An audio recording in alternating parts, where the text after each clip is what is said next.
नमस्कार मित्रों, आज एक प्रेम कहानी सुनाते हैं। अमरकोट के राजा हमीर सुमोरो अपने मंत्रियों रानो महेंद्रा, सिन्हरो धमचन्नी और दौरो भटियान्नी के साथ अमरकोट के दूरदराज के इलाकों में शिकार के लिए जाते थे और कभी कभी साहसिक कार्य के लिए अपने छोटे से देश की सीमाओं को भी पार कर सकते थे। एक बार शिकार के दौरान इन चारों लोगों का सामना एक ऐसे व्यक्ति से हो गया जो गलती से उनके सामने आ गया। उन्होंने उस साथी को यह नहीं बताया कि वे कौन थे और क्या करते थे, परंतु उस व्यक्ति ने उन्हें उस कहानी में व्यस्त कर दिया कि पिछले दिनों उसके साथ क्या हुआ था। वह कश्मीर के पास के क्षेत्र का एक राजकुमार था जिसने मोमल की सुंदरता और आकर्षण की कहानी सुनी थी और इतना प्रेरित हुआ कि उसने साहसिक कार्य किया। लेकिन जब वह उस क्षेत्र के पास पहुंचा जहां मोमल रहती थी, तो वह न केवल उसकी मनमोहक सुंदरता से अभिभूत हो गया बल्कि साथ ही उसकी दासियों बहनों द्वारा की गई चालें और योजनाएं, जिन्होंने न केवल उस राजकुमार से उसकी संपत्ति और सामग्री लूट ली बल्कि उसे कई पहेलियों में इतना उलझा दिया कि वह अपनी जान बचाने और भागने के अलावा और कुछ नहीं कर सका। इस राजकुमार द्वारा बताई गई कहानी उन चारों दोस्तों की जिज्ञासा बढ़ाने के लिए काफी थी। उन्होंने राजकुमार से मोमल के ठिकाने के बारे में जानकारी प्राप्त की और उसी साहसिक कार्य को आगे बढ़ाने का फैसला किया। मोमल जिस स्थान पर रहती थी वह उमरकोट के उत्तर पूर्व में लोधरुवा के पास था। वह अपनी साथ कुछ इतिहासकार नौ कहते हैं बहनों के साथ रहती थीं, जिनमें से सबसे प्रसिद्ध सोमल और नातिर हैं। कुछ लोग उन्हें बहन के बजाय मोमल की नौकरानी मानते हैं। काक का महल नामक महल में रहती थीं।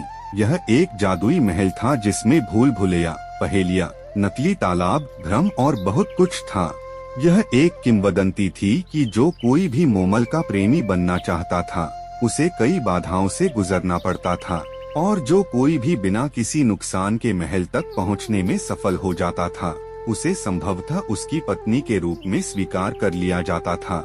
जैसा कि इतिहास से पता चलता है, मोमल और उसकी बहनों नौकरों के पास आने वाले लगभग सभी लोगों का सब कुछ लूट लिया गया, जिसमें उनका जीवन भी शामिल था। कश्मीर के राजकुमार जैसे कुछ लोगों को छोड़कर जिन्होंने अपनी तबाही की कहानियां सुनाई। मोमल ने पौराणिक सुंदरता का आनंद लिया। सोमल बुद्धिमत्ता के लिए प्रसिद्ध थे, जबकि नातीर को एक षड्यंत्रकारी के रूप में जाना जाता था। उन्होंने दूल्हे को मंत्रमुग्ध करने और उन पर कब्जा करने के लिए सामूहिक रूप से काम किया।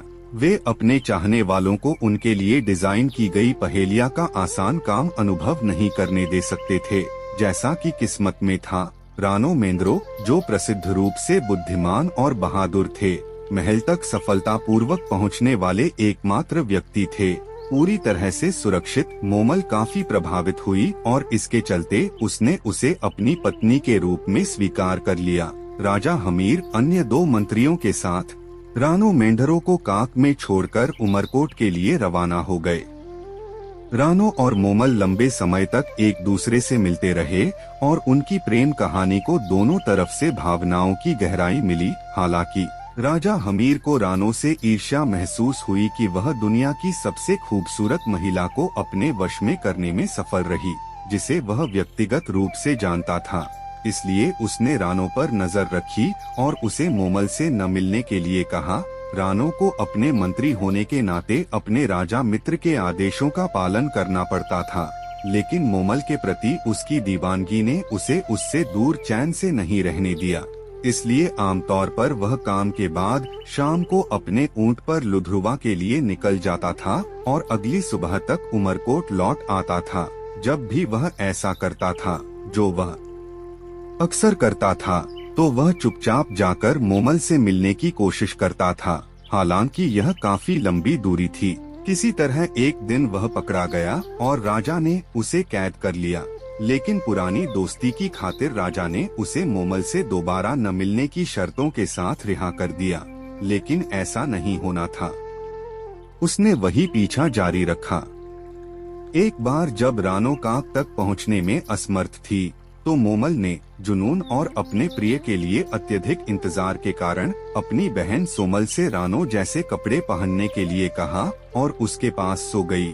जैसे ही रानो आया, उसने सोमल को मोमल का प्रेमी समझ लिया और पूरी तरह से निराश होकर अपनी छड़ी छोड़कर उमरकोट के लिए महल छोड़ दिया। जैसे ही मोमल उठी, उसने उसकी छड़ी देखी और महसूस किया कि रानो उसके कमरे में गई थी और उसने उसे सोमल के साथ देखा था, बल्कि उसने सोमल को कोई आदमी समझ लिया था और शायद हमेशा के लिए चली गई थी।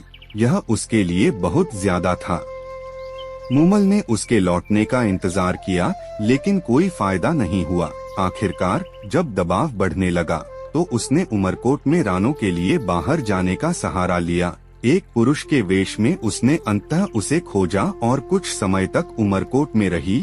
थोड़े ही समय में रानो को पता चला कि यह मोमल थी, जिसने अपना भेष बदला था। इसलिए उसने उससे दूर जाने की कोशिश की। फिर उसने उससे उसकी गलती के लिए माफ करने की प्रार्थना की, जो मूल रूप से एक जानबूझकर की गई चाल नहीं थी, बल्कि रानो के बारे में भावुक भावनाओं का विस्फोट था और कुछ नहीं। रानो उसे माफ करने के लिए बहुत जिद्दी थी। हताशा में वह प्रचंड आग में कूद पड़ी।